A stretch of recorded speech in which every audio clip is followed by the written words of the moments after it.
I am teaching, obviously, on the Friends level tonight, and we're going to talk about how to make it fun and how to get it all done in the time that we have. Now, we have a large group. Most of you guys have smaller groups. I know you had like 1 or 2 in the last couple of years. Last year, I started off with 32 in just Friends. So we run ours a little bit different than somebody who has a smaller club. So I'm going to show you what we do. And of course, in the guidelines, there is something called a director's guide for all the directors that can look through here. And right in the front of it, I liked it. It said,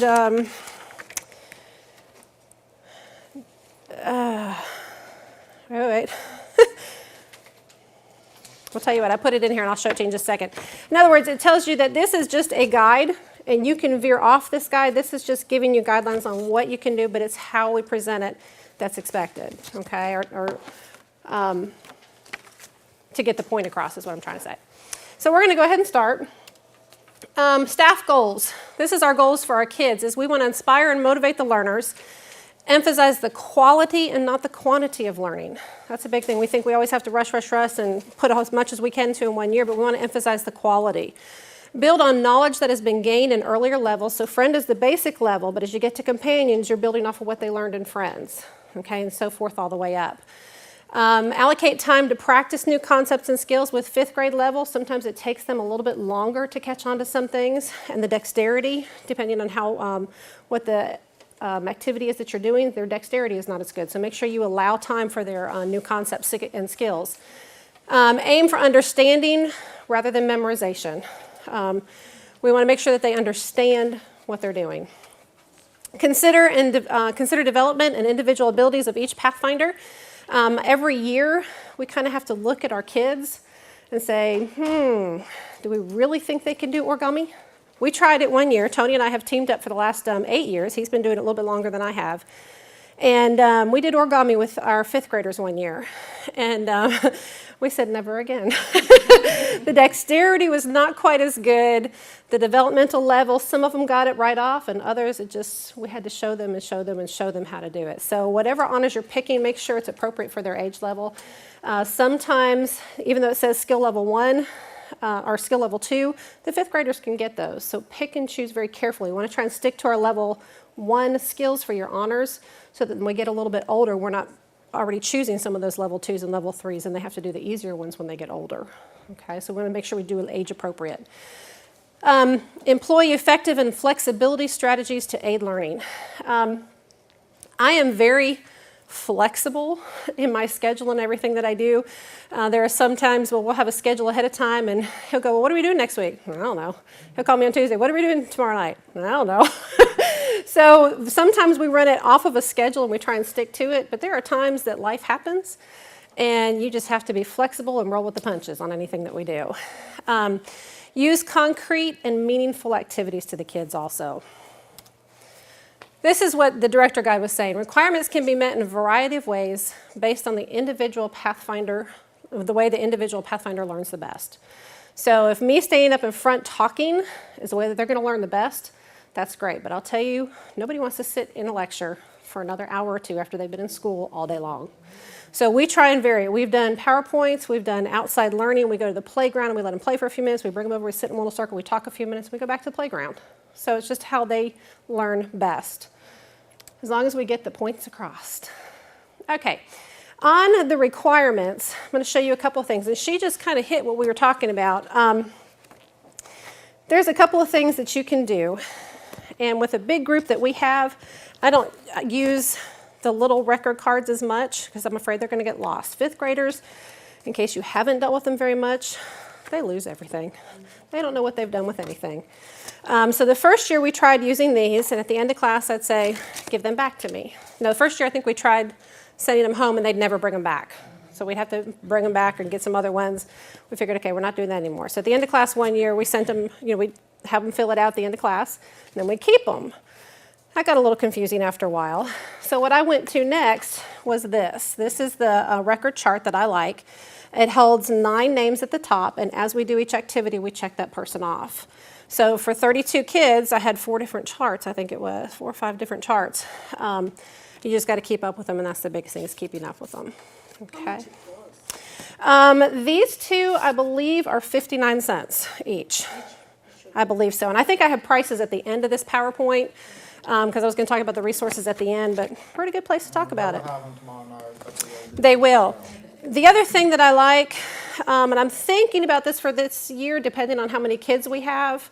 Now, these are a little bit more expensive. These, I think, are $2.50. And in here is a record journal for each of the kids. And they can personalize it and make it their own at the very beginning. And the first requirement, of course, is be in 5th grade or its equivalent. And it asks them what their name is, what the school is, what their age is. But then the next section is this right here, the Study Weekly Guide Devotional. They have to read weeks 1 to 13, and it lists these out in here, and also the book of Matthew, in which each week that they read, up here at the top, it lists out what text they're supposed to read, and it asks them to do a little bit of a journal, okay, so they can journal their thoughts in here. And the basic idea, the questions are, what did I learn about God? What did I learn about myself? And how can I apply this to my life today? Okay, so it lets them read these 7 texts, and then they answer the questions. The basic idea is daily devotionals. Okay, is what we're trying to foster in these kids. Do you necessarily have to use the 13 weeks? This is the new curriculum that's out. I don't like this 13-week reading as much as I like the other one. When I read it with the kids, the first one and the older curriculum, I liked a little bit better. This one, my child was finally in 5th grade this year. He's been doing Pathfinders with me for 8 years. Yeah, well, and some of the texts in there I thought were just a little bit above their head for 5th grade.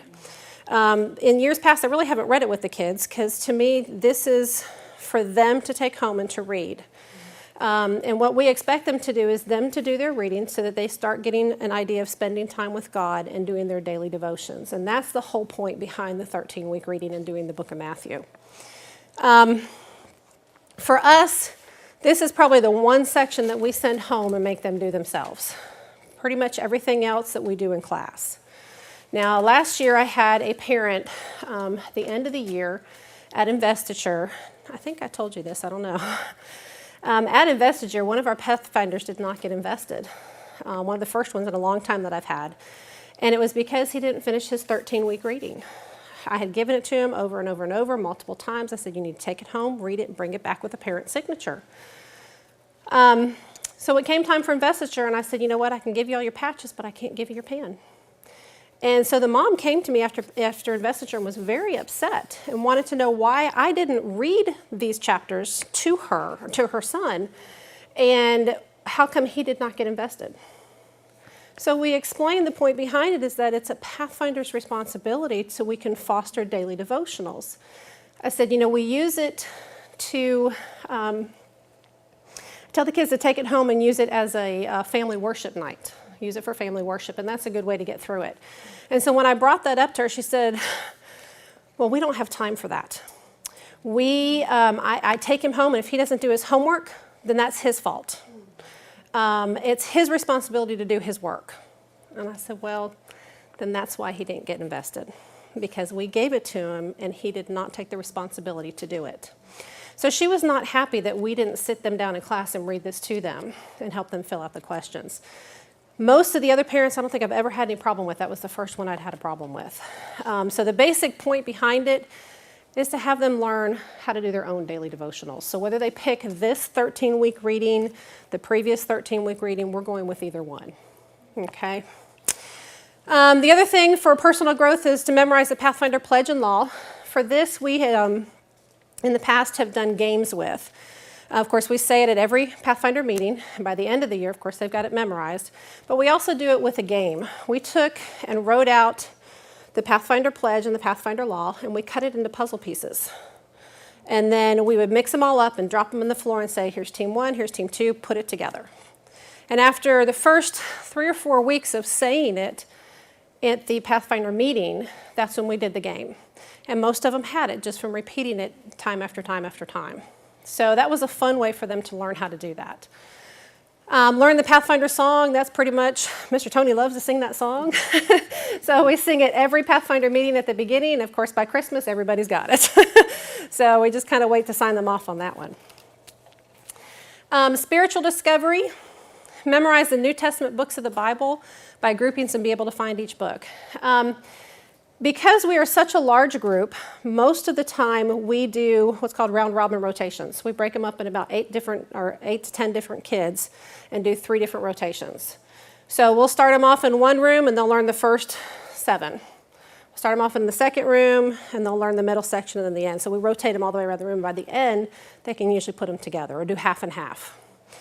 So that's one way that we do it. To sit them down and say, okay, sit down here and memorize these and come to me when you're done, a little bit more complicated for them. They don't have the drive to sit down and do it. Some do, some don't. Yes? There used to be a song that's in one of the books. Yes. So they can sing it. That's another good one. Now, I do not play the piano. I did have somebody 2 years ago who could and knew the song. And I was like, yes! And the kids liked it, but they said they knew a different version of the song, so they would rather sing the other version. The rest of the groups didn't know the songs, and I don't have it memorized yet. I don't know the tune. And all that, because they have like the law and all the different. Now, was that for the Old Testament or the New? I think Because there's some for the old. there's a new one too. Okay, because until. See, last year was our first year teaching this curriculum, right? So 2 years ago, we did do the Old Testament books of the Bible. The old curriculum had 5th graders doing the Old Testament books, which was great because in 3rd grade, they learned the Old Testament books of the Bible. I was like, good. So it was more of a remembering part. So this last year when we went to New Testament books, I was like, oh, wow, okay, I need to memorize them again too. So that was good for me. Memorize a text for each of the 7 subjects. Now, for Collegedale, we are very blessed and sometimes cursed at the same time because there are so many things going on in Collegedale. We have so many resources. For some of you who work mostly with public school kids coming in, this one's a little bit harder. I do have a few public school kids that I will actually give them the old text that we used to have them memorize, one for different topics. And the public school kids would have to come in with the memorizations. The ones that go to Spalding, they make them memorize Bible texts every week anyway. So instead of having memorizing 7 to 10 more, we would let them count for what they did at school. Now this year I need to ask, I haven't checked for 6th grade, but I know 5th grade has to do one every year. So we counted what they did in school. Participate on a skit in the story in the life of Jesus. On one of the guides, is it in here? I think it's in this one. Here you go. In the little journal, it actually gives examples of what kind of skits they can do, but the Bible is so diverse on the stories of Jesus, they could pick anything as long as it's on the life of Jesus. So we let them go with whatever they want to. And they come up with some good ones. Learn about the Advent Awakening. I'm going to let Mr. Tony tell what he does on that because he is better at that. Not prepared on that, are you? The one good thing about my group is we have multiple staff members. Because we have 32 kids, you've got to have multiple staff members. So we each kind of divvy out the sections. And I usually give this section to him because he's so good at it and so knowledgeable about the Advent Awakening. So he finds different topics, not topics. One year we did a movie. Last year we went over about 10 of the different early church pioneers, and the thing with that is helping them see these people as real people and not just somebody that had funny long beards and dressed funny. Mm-hmm. And we found some stories on some of them also. William Miller, there's a video out on William Miller. This is the one this is the Adventist Awakening. This Yeah. is the one you present, David. Yeah, On the website, GCC website. William. there is. William Miller, yeah. I have them. Yeah, there's some websites out. The reference book that she gave, she was talking about a few minutes ago, in that book, she had a section on the Advent Awakening. I actually found that resource last night, and I think I've listed it at the end of this PowerPoint too, so you can take a note on that one. But it's got a lot of good things about the Advent resource, or the Advent Awakening, and all they have to know is 7 important people and 3 major events.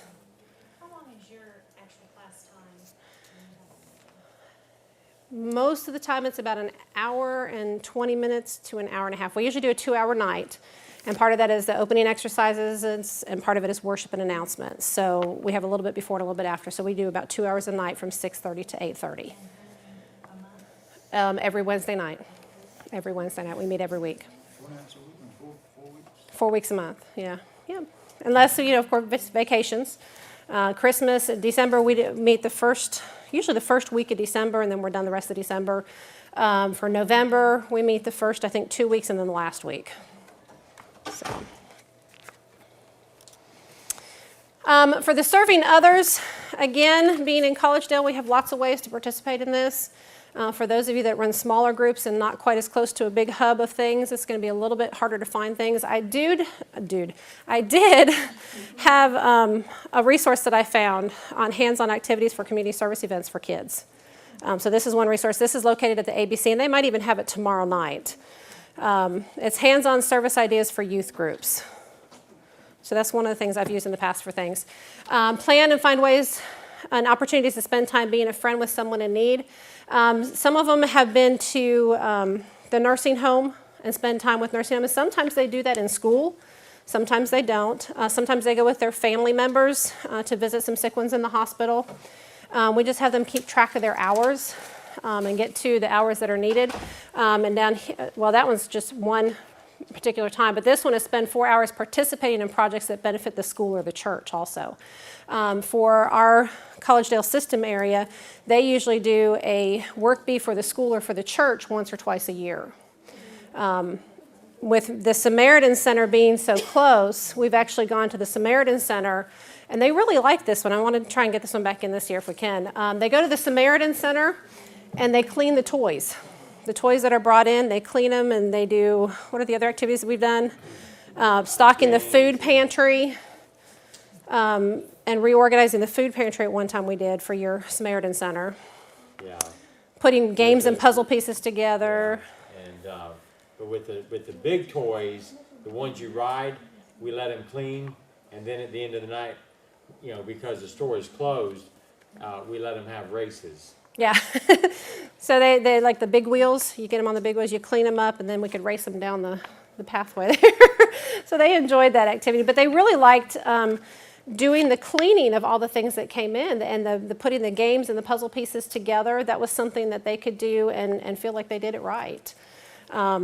So they really enjoyed doing things like that. We've gone to places. We had a lady who needed some yard work done. She was older, was a widow, lost her husband, and needed some yard work done. Yeah. When do you normally do these things? So you don't normally do it during the time, do you? We have in the past. We've done like an hour here and an hour there, hour here. We just keep track of our time.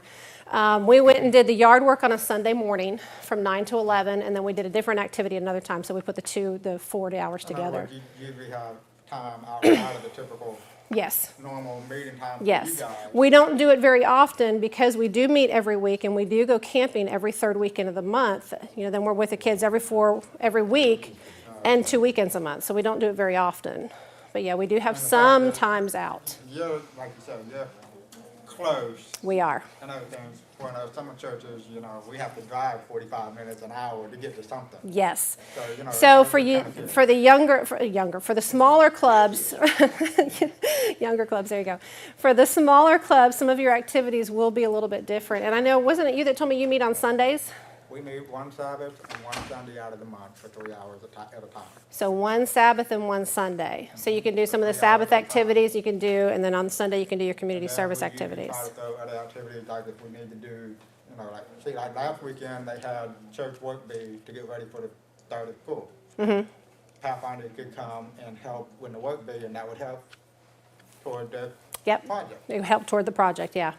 And so, we try to take advantage of what the church may have, Yes. as well as what the school may be doing too. Yes, and that's a big help right there.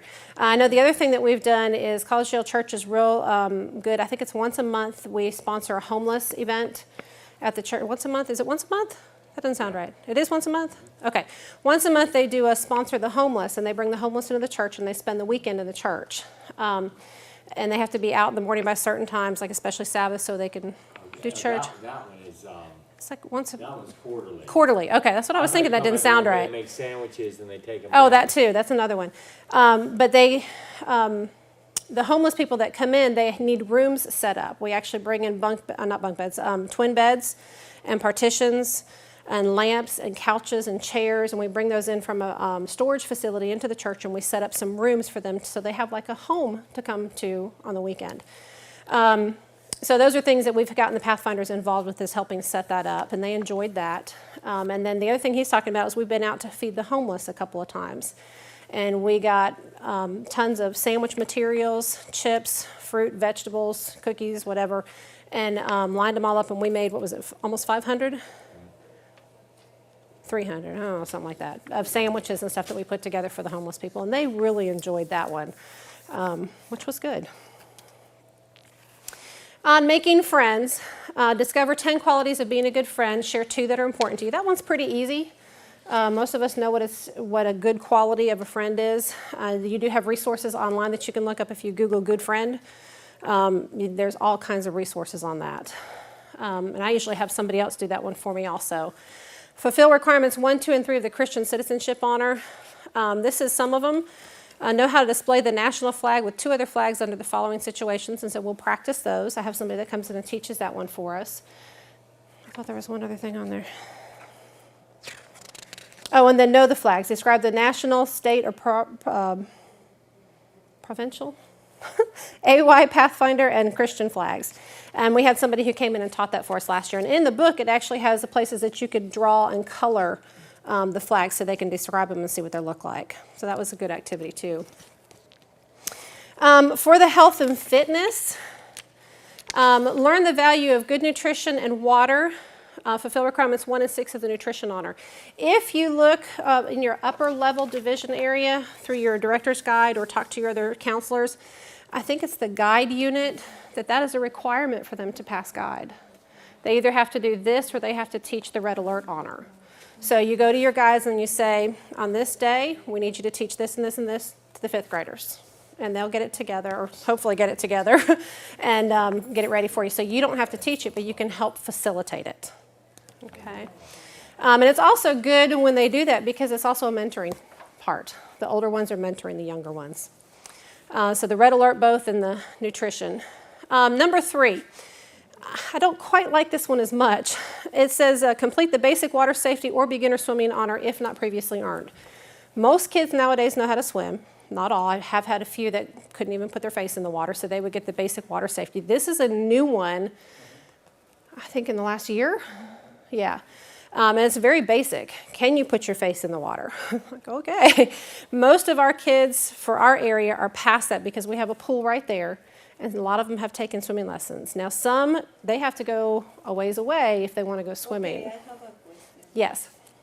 What happens if we don't have a way to complete the part of the requirement? That one, that's a good question. Because we live in an area where it's not easier to get the... To get to water. I mean, we had a public pool, but we don't go into to complete the honoring for everybody swimming and everybody having fun. And Yeah. It's not like when you go straight to do whatever you need to do. How you do it? Do you skip the requirement? Is there anybody in your church? Does not have to No, have it because each pool. Yeah. we can have a person in our church, but we don't have a pool. What is the purpose? Well, and she gave an example. You don't have to have a big pool to be able to teach basic water safety because it's very easy to do. Other things that you can do, if you have a church member who has a pool, stay up in church and say, hey, we're looking, we have to teach the honor. Does anybody, can anybody help us? We need a pool or some way to get to water in order to be able to teach this. If you have a public pool, ask them if you can, I don't know how much it would cost, but call and see how much it would cost to rent it for, say, an hour at a time when their pool hours are not regular. So like they may have a Sunday morning at 9 a.m., but they don't open till noon. See if you can use it from 9 to 10. If you have a lake, Yeah, a what? the YMCA. YMCA, We don't have way. Depends on where they are. yeah, it is going to depend on where you're at. If you have even a creek, if you have a deep enough creek, We've been able to do that some at the creek. Make sure everything's safe there. 3 or 4 That'd feet. be I somebody forgot, 'cause down we there, actually used the southern in the pool. church. Yeah, we did, yeah. Not in my church, nobody in the church. I had tried. 3 or 4 feet deep. So even if they have a little Either way, I'm up going to find ground it. pool, I had to be that might work. Now for this one though, and I put down here companions are in the beginner swimming honor, and actually it's not. I was looking through here a few minutes ago. Basic water safety and swimming honor are through every curriculum. So they say if not previously earned, even in guide, they have to do either basic water safety or swimming honor. And there's multiple swimming honors that can be earned. You can go all the way up to advanced, or intermediate and advanced, and even up to lifeguard. So if you're older, want to say, I've already done that, let's do something different, you can look at a different swimming honor, and that'll be an extra honor for you. You know, you say you live in Dalton, so do a Sunday field trip where you Come up here to Southern. to the pool at Southern, It's $1. because. Yeah, you it's $1 know, a person. Yeah, and you can. And that's a cheap you one. can reserve it, and of course, being indoor, you can do it anytime during the year, even though it's cold outside. And they do have 2 different pools. Yeah, if you're near somewhere, And the kids will have fun because it's a field trip. excuse me, I can call over there. a number to call. There is, just you know, call 1-800-SOUTHERN is the main Southern line, and they can refer you to 236. 2000. Thank you. I couldn't remember what it was. 236. 2000. We just went in on a Thursday night. 2,000. Have to reserve it. We had 13 kids coming in. And then you can call to get the gym, the 423. You can call to get the gym line, and they can give you some information. We called him, asking about it. He said, just come in. It's not gonna be full. We're in the saltwater pool. It's not real deep. Yep. And we taught both. In one, If you wanna say 1 to 2,000. Oh, Yeah. Yeah. one time we did them both. Yeah, we did both this last year too. We took 2 Wednesday nights because 32 kids, we weren't sure who had what and how well they could do. And we started off with basic water safety, and I mean, they threw for that within the first half hour. Most of them were done because it's pretty easy, and most of them knew how to swim. So by the time we were done, then we got to the basic water safety, and that took just a little bit of the time for the next week, and the rest of the time was playtime, and they loved it. So yeah, if you come up in a These are the only 2 that are actually required. all the way through the whole curriculum. Yeah, and that's why I said if they want to do more, if this is too easy for them, then send them all the way up towards the lifeguard area. Yes. Do you have to have a lifeguard anytime you're in the water? If you come to Southern, they have them. You'd have to check about the guidelines through the conference. I know at one point when you take kids swimming, you do have to have a lifeguard present.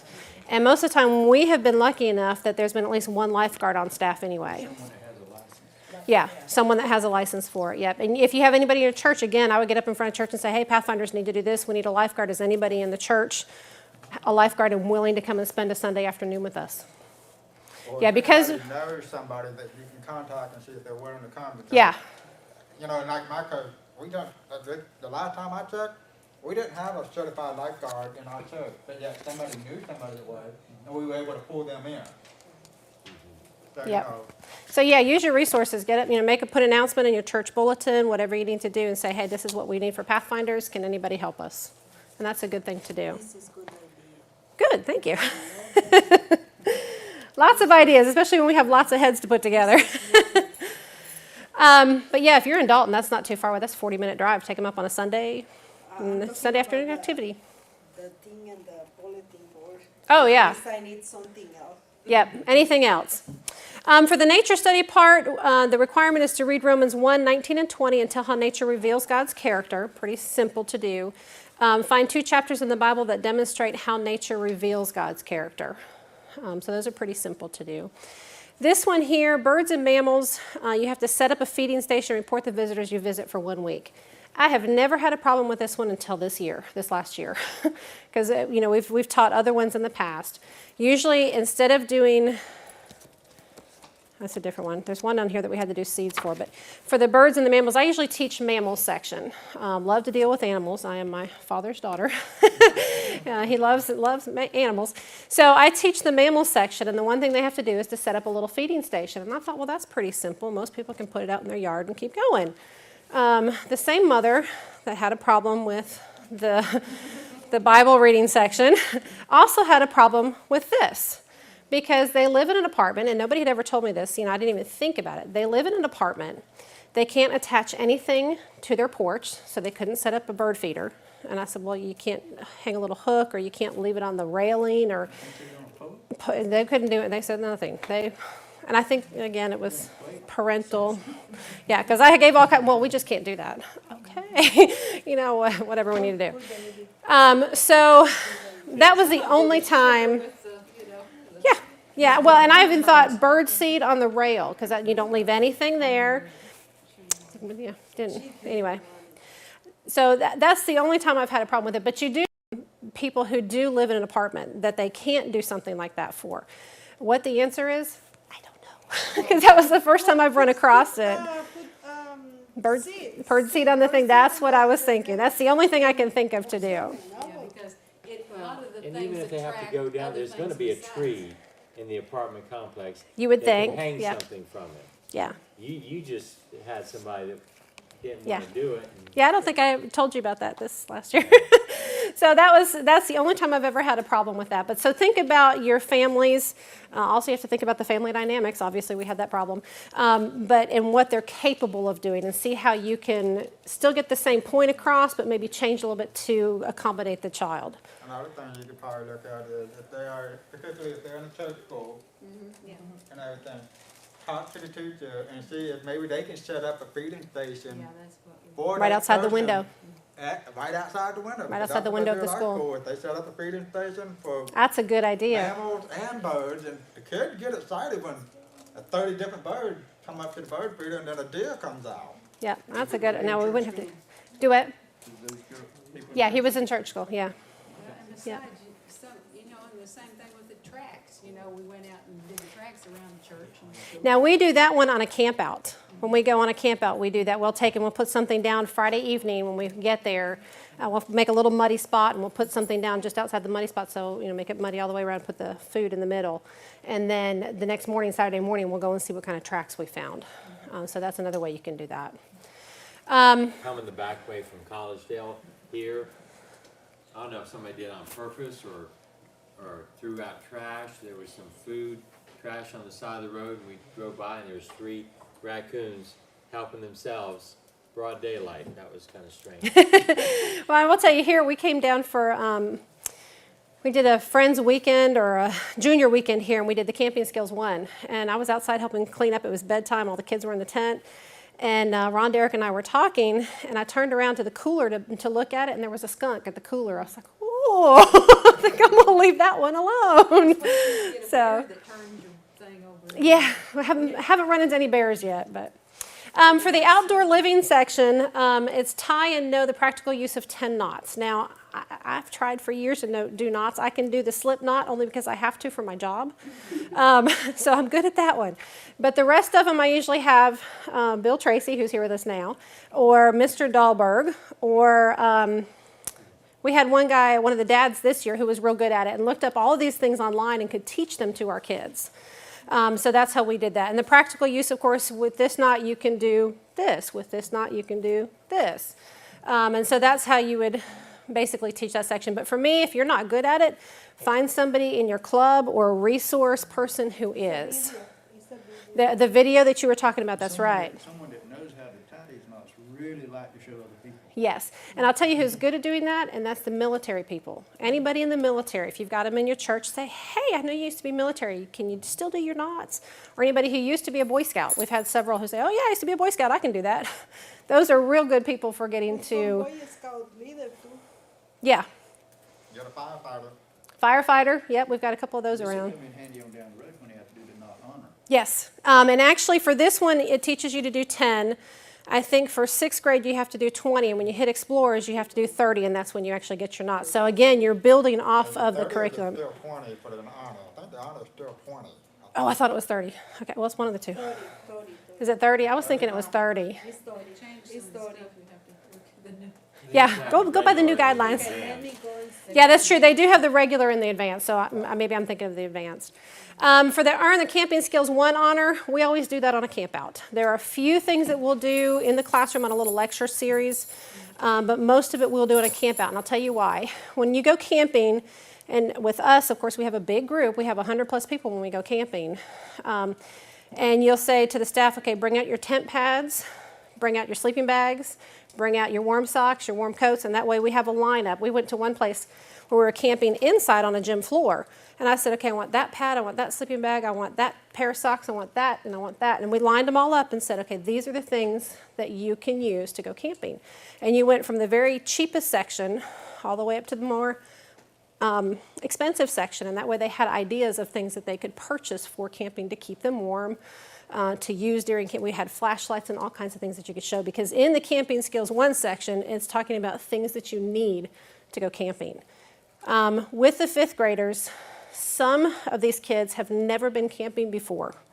I know we had one last year who, what is that sound? I think Mr. Bill, I wasn't there, Mr. Bill was telling me about it, and he said, it's an owl. Oh, okay. So some of these kids, had do what? We had donkeys and you didn't know how they sound. Oh my goodness, yeah, in the middle of the night. So they hear all kinds of sounds at nighttime. So for our first camp out for our Friends unit, last year was the only year, I haven't done it in, 6-7 years now. If you're anywhere in this area, if you know about Harrison Bay off of Highway 58 in Chattanooga, if you go to Harrison Bay and you ask them for their camping spot for the churches, it's $1 a person. What is that? It's called Harrison Bay, and it's off of Highway 58. And the way I came across it is I called and I asked for a camping spot. How many, do you have a large enough place to accommodate? I think at that time we had 25 people.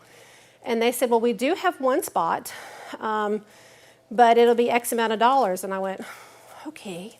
I said, do you have anything for like church groups or Boy Scout groups or anything like that? Oh yeah, we have this place called Patton Hill. I said, oh, could we use that? I said, we are a church group and we're bringing our kids up. And he went, oh yeah, well then you can have it for $1 a person. I went, oh, I'll take it. So that was a cheap one to do. That of course will save your club a little money too. So the only thing you really have to plan for is food. And for our 5th graders, what I usually do is I take them for one night, because a lot of times it's their first night ever camping. And that way we're not too far from home. And if they really freak out, we can call mom and dad and say, hey, come pick them up. So And then the place was, Harrison Bay. I know, but I'm talking about the campsite. Oh, it's called Patton Hill. Yeah. And just tell them you're a nonprofit church group and you want to see if you can rent it for the weekend or a night, anything like that. We are running out of time.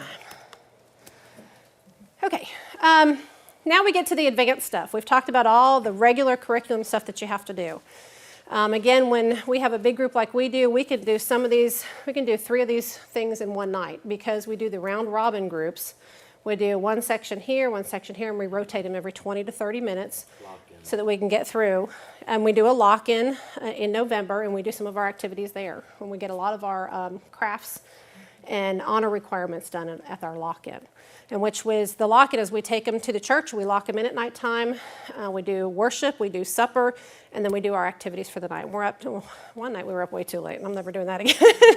We were up to, it was 2 o'clock in the morning. I said, oh, we're not doing that no more. So this last year, I think we're up to about midnight, which is about right. They start really going downhill after midnight. I do. Yeah, Mr. Tony's out at 10. So we'll find him. Walk over me. Yeah, we have to wake him up a little bit. You're in our way. So at our lock-in, these are some of the examples of some of our arts and crafts stuff that we have done. Now, in the past, I didn't know anything about candle making. I now love to do it and love to make candles. But our first year, we actually asked some of the staff, or not the staff, the family members, do you know how to do any arts and crafts? If you do, what do you think you could teach for us? And so they would give us a list of things that they could teach. And so we came to the section, we said, okay, we'd like to do something. Let's look at our list and see what we can use. And so we did candle making one year. Decoupage we've done about every year, because for 5th grade it's real easy to do. If you don't know what it is, it's a French art design, and you pretty much take crepe paper and you plaster it on different things and you go over it with glue, and that's pretty much it. You let it dry overnight. It's real easy to do. So the kids enjoy doing that one because it's an arts and craft. Now soap carving, we hadn't had a problem with it until that one year. We've never done it since. We had one girl who, we did the soap carving in the church in a room kind of like this, a little bit smaller than this, I guess. And everybody's using, what was it, ivory I think we had, because that's what we're supposed to use. We're using the ivory soap, and she all of a sudden started coughing and hacking and getting sicker by the minute. And it's because we were in such a smaller area, there was not enough ventilation to get the fumes out. And I didn't think it was a bad smell, but when you get so much of it from 15, 16 different kids, it got pretty overwhelming. So we haven't done that one indoors since then. But that's another fun one to do. If you've got a big enough room, not a whole lot of kids. What do they use to carve with? I usually get parental permission. We've used plastic knives, and if the kids have permissions from their parents, then they can use a little paring knife. It actually works better, but we have to get permission from the parents in order to use that. Most of the time we've gone with plastic knives. And they're not the prettiest because of all the designs on the plastic knives, but it works. That's for soap carving, yeah. Another one is complete one honor skill level not previously earned in the area of recreation, vocational, or outdoor industries. The one that we do, and I don't know if some of you guys have taught it, I'm sure, campcraft. Camping Skills 1 and campcraft are very similar. Most of the requirements are the same. So for campcraft, I think you have to teach 3 or 4 different things. So you can get Camping Skills 1 and campcraft done in a camp out, and you've got both of your honors. Or if it takes a little bit longer, you can do it in 2 campouts. Pretty easy to do. Spiritual Discovery Advanced, again, complete the friend requirements, but then create a timeline showing the main events of Jesus' life. Again, you could do this one on a Saturday afternoon. For our school, for Spalding, they actually did this 5th grade year. So we used what they did in school and applied it toward Pathfinders. So that one was easy for us last year. And those that were like in public school, you had to work with them. Yes, the public school ones we would have to make them do. Yep. And that again, for the public school kids, if you only have 2 or 3 and you want to bring them over to your house on a Saturday afternoon after church, have a potluck supper with them or lunch or anything, and then work on it with them. It was another good activity to do. It also creates bonding between staff and the kids. Serving others advanced, again, complete the friend requirements. Bring someone who does not regularly attend church to a church program or an activity. The church program activity can be Sabbath school and church. It can also be any special program that your church puts on. Christmas program. I know we do the Easter pageant here, Sunrise for Collegedale. Fall festival, Thanksgiving meals, anything like that. Those are church programs that would be appropriate for them to bring somebody to. We do the Fall Festival outreach program, and they bring some of their next door neighbors to the Fall Festival, and that is an outreach activity that we do at Collegedale. Making friends, again, complete the friend requirements. But then this one, complete the Christian citizenship honor if not previously earned. So for the requirement, you had to do 1, 2, and 3. So I think you have 4 through 10 to finish if you decide to do the advanced work. Okay. Health and fitness. For our school, again, it says participate in a lifestyle fitness program. It doesn't say which one, just says age appropriate. Check with your schools, even public schools do a lifestyle fitness program. They have to have certain requirements to check people off. The Presidential Fitness Award is the one that our school does. I forget what the major thing is called, but that's the award that they get when they complete it. So we went with the I think it's the Presidential Fitness Challenge, I think is what it's called, for Spalding. So we went with that, and the school completed that, so that was easy for us to finish. This is the one that we kind of veer off just a little bit from. On the seed, number 2, seeds are amphibians, reptiles. Collect and identify 15 kinds of seeds or help set up and observe a terrarium for amphibians or reptiles. The seeds is pretty easy to do. You can take them out and you can show them acorns and walnuts and things off of trees, which is great. You get them outside and you show them different things. When it came time for them to come in and attach them to a board and write down what they were, they would already forget. So if you have something with them at the time that they can write down the name and stick it to something, that's best. When we tried to do the seed honor, you could have them, they had to collect 15 of their own, and we could give them 15. So we would take, watermelon seeds out of packages and give them to them. Cantaloupe, that's right. But to have them bring 15 seeds from home, they just could never remember to do. And we had so many kids that didn't pass that honor because they wouldn't remember to bring their stuff in, even though we sent out emails and phone calls and this and that. So we kind of veer off of the seed one now, just because it's so much harder. Now this one is easier because this is, last year was the first year we've had to do it. You just take them out and you help them find different seeds.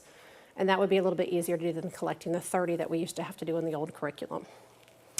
One thing that we've done in terms of like the seed on it, it said collect and identify.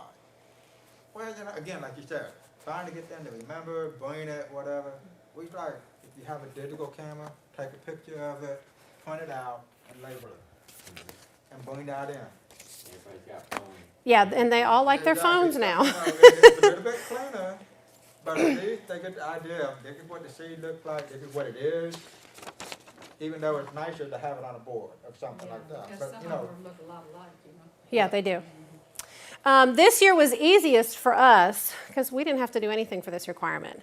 Amphibians and reptiles, you could do or help set up an observatory for amphibians and reptiles. At our school this year, one of the 5th grade teachers, new teacher is a male teacher, Mr. Bispham, and he had a snake in his classroom all year long. So they observed the amphibian or the reptile all year long. So that was really easy for them to get that one. Yeah, that's what he had the snake in, was a fish tank.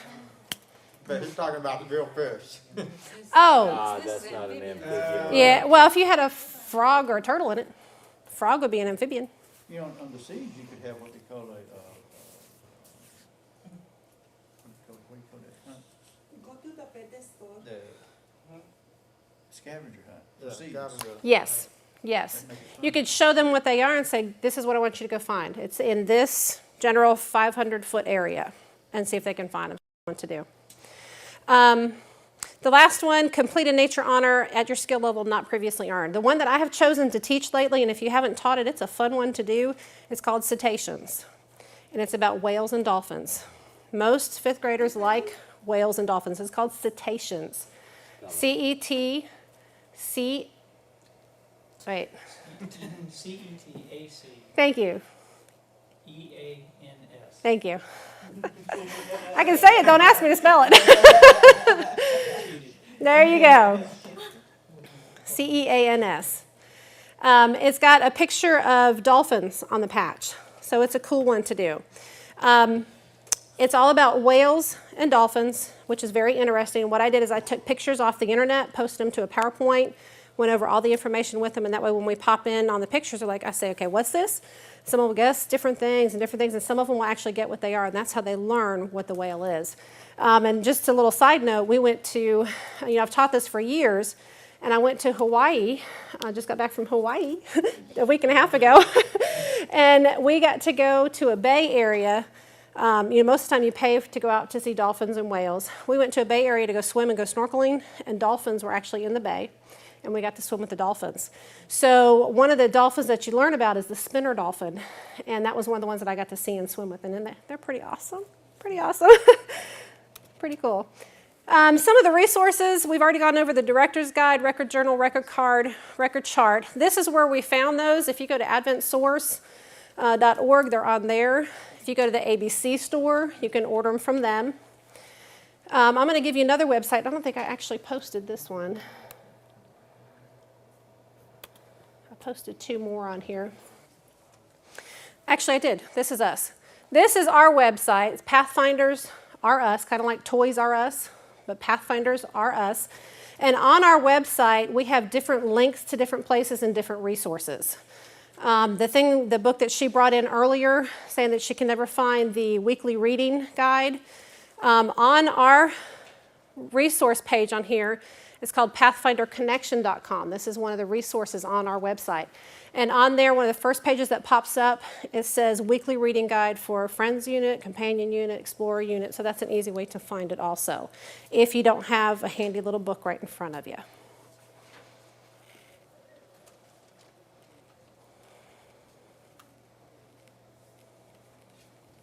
So I see people ready. And what is the other one? PathfinderConnection.com. Got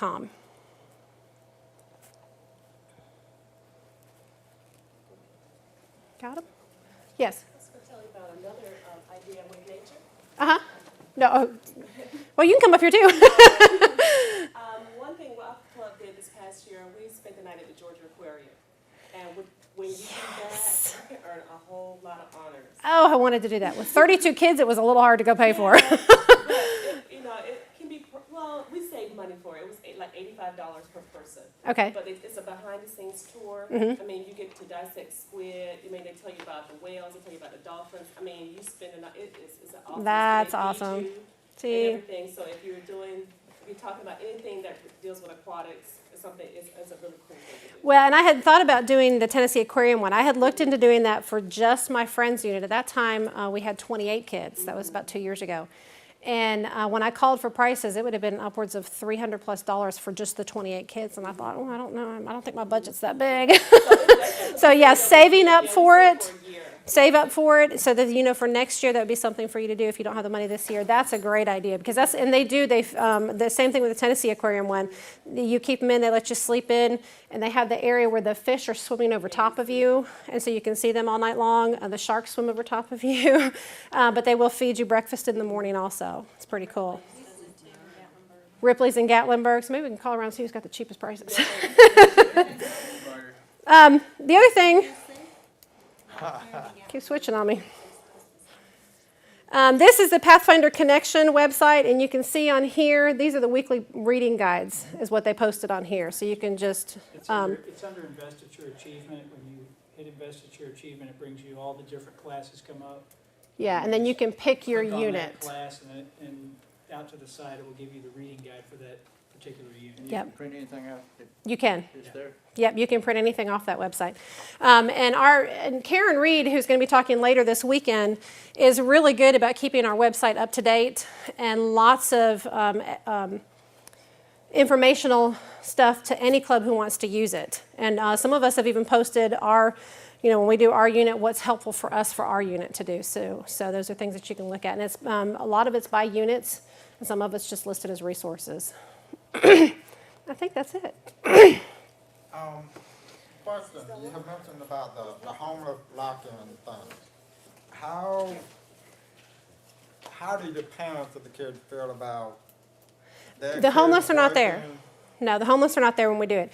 What we usually do is the night of our lock-in, they usually have one somewhere around the 1st of November, and our lock-in is usually the first weekend of November. So like on Saturday night, we spend the night.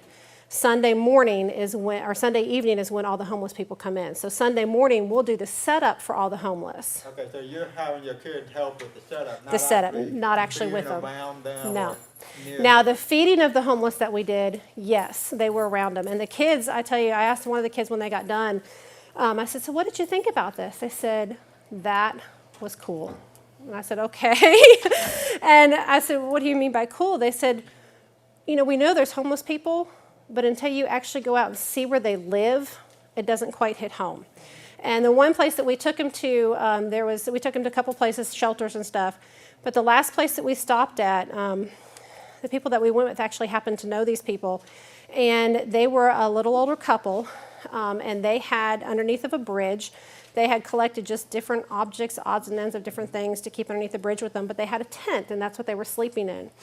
So when we pulled up and we went over to go talk to him, I told him, I said, now listen, I know this is, a good idea, and we take our stuff to them, but you got to realize this is their house. Don't touch anything. Don't break anything. Don't steal anything. Because sometimes they think that, they can just take whatever they want. But when we got done with that, they were just like, wow. They said, I can't believe this is where these people live. And I said, it can happen to anybody. Have you ever taken to a soup kitchen or a nursing home? One of them was a soup kitchen that we did. Well, I take that back. We were outside the soup kitchen, and were passing out some food if they needed it to some homeless who had just gathered in the area. But the soup kitchen that we tried to get them into to volunteer with had strict guidelines for kids under 13. So again, with the Friends, you've got to call ahead of time and see if they have any volunteer opportunities for kids that are under 13 years old. Most of them, 14 and up, are okay with, but 13 and under, they're not so good with. So it really just depends on what you find. Our nursing home. Nursing home's a good place, yeah. Yeah, the soup kitchen was the one that we couldn't do. Yeah. So any other questions? I know we're about 10 minutes behind. I see we have Vespers in 5 minutes, so we didn't have another class. That's what I checked on.